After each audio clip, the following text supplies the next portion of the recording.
This episode is brought to you by our new course, How to Have Difficult Conversations. Check it out at the link below. There are all kinds of people in this world, but perhaps none more annoying and obnoxious than those who are envious of others. The ancient Stoics had some strong opinions about envy and how we should deal with it. So today I want to share with you 13 ways to recognize envy and falsehood in others. It's from a letter that the Stoic philosopher Seneca wrote to his friend Lucian. Let's get into it. Envy and falsehood go hand in hand. There is no falsehood without envy, and there is no envy without falsehood. Falsehood is often the means by which envy attempts to do its harm. So when you see someone being false to you, you can be sure they are envious of you. Here are 13 different ways in which people are false, according to the Stoics. And you can use these 13 signs to spot an envious person. Sign no.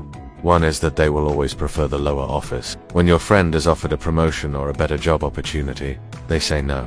They are happy in their obscurity and don't want anything more. Don't mistake this for humility. This person isn't being humble, they're being petty. As Seneca says, this kind of person prefers the lower office not because it is better suited to them, but because they're afraid that it would embarrass them if they were promoted. He writes, some people would rather that we should underrate them. These people are ungrateful towards the very light of day. They hide themselves away and shrink from the sun, as though it were a torch applied to their baseness. Sign no. 2 is that they are afraid of the good things in life. Your friend is offered a bigger house, better clothes, finer food, and every time they turn it down not because they don't want those things, but because they don't want anyone else to know that they want those things. They are ashamed to admit that they desire what everyone else desires. But this is a natural human desire, and so it is actually a good thing. You should be happy for your friend that he has received this gift. If he is so ungrateful as to refuse it, then it is a sign that he is envious of you. Sin no. 3 is that they are never glad when you are. Imagine you just got some good news. You are excited and happy. You tell your friend and you expect them to be happy for you. Instead, they look sullen and ask why you have to ruin their day. Whenever you are happy, they are miserable. Your happiness does not make them feel good about themselves. Rather, it makes them feel bad about themselves. Seneca says that the envious person is unable to rejoice in another man's prosperity, just as he himself has no joy in his own. Sign no. 4 is that they will never defend you in your absence. They don't want to be noticed defending you because then others might say, oh, he likes him so much he's a fan of him. That must mean he wants what he has. So they pretend to hate you. By pretending to hate you, they can feel better about themselves. They can convince themselves that they don't want what you have. So when you're not around, they talk badly about you. They complain about you. They gossip about you. Anyone who talks badly about you behind your back is someone who is envious of you. Sign no. 5 is that they are slow to congratulate you. When you accomplish something great, you post about it online. You wait for your friends to congratulate you. Every day that goes by without congratulations, you start to think, maybe I did fail.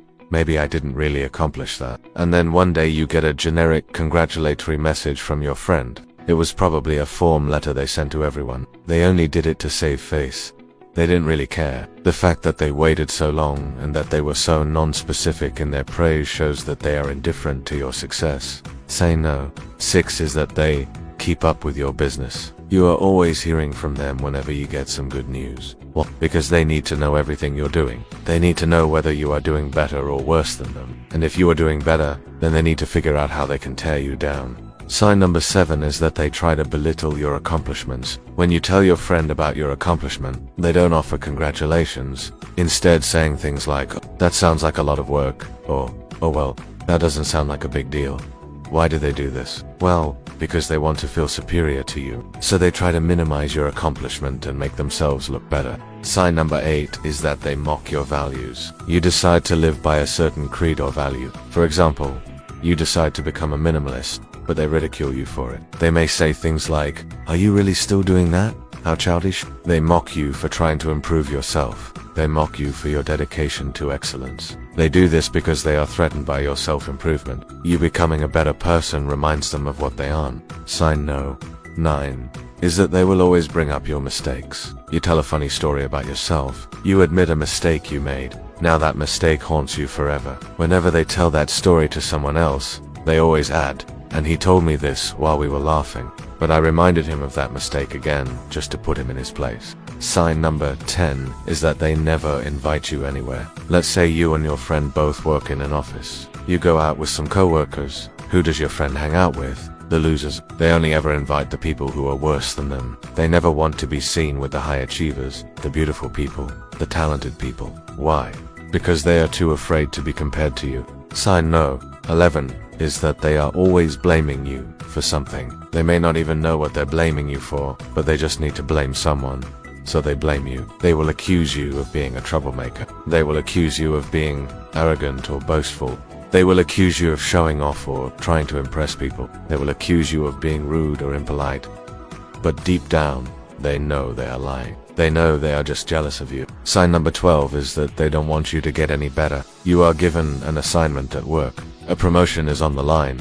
Your friend does everything they can to sabotage you. They may intentionally give you bad advice or try to convince you to take the easy way out. Or they may just stand by and watch as you struggle, enjoying your misery. Sign no.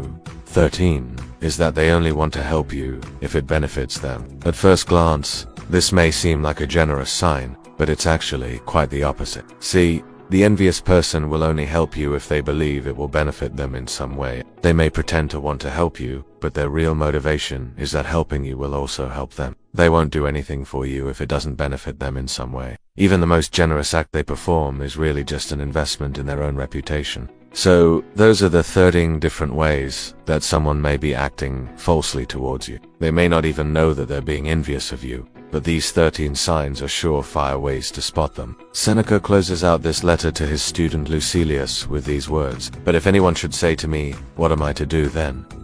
I would reply, 'Endure it.' What is it to endure? To be deprived of their regard. Why should you grieve over the fact that you are not esteemed by those who are themselves of no worth?" I hope you enjoyed this episode. If you did, be sure to check out our new course, How to Have Difficult Conversations. It's our most practical course yet. I sat down and recorded it with my brother, who is an actual teacher. We teach you how to diffuse arguments, overcome objections, persuade people, control your emotions during tough conversations, and much more. It's an absolute masterclass on the subject. If you want to learn more, check it out at the link below. If you enjoyed this episode, you'll also enjoy the playlist we have on dealing with people. You can click here to check it out. Thank you so much for tuning in. Have a great week.